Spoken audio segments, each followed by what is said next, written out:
Hello, I'm Sophie D'Souza. A little short for you today. A little top tip for how to improve your soldering skills. This is my suggestion if you want to workshop your soldering skills without ruining your beautifully put together piece of stained glass. Get your offcuts and just nail them all to a board. Leave a few gaps so you can practice jumping those gaps with your solder. And you can do this as many times as you like. And actually you can try doing a seam. You can go along as well as just doing the butt joints. You could do some which have an angle on them.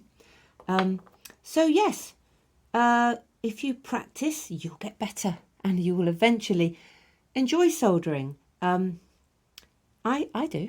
Thank you for watching. This has been Sophie Stained Glass. Please like, comment and subscribe.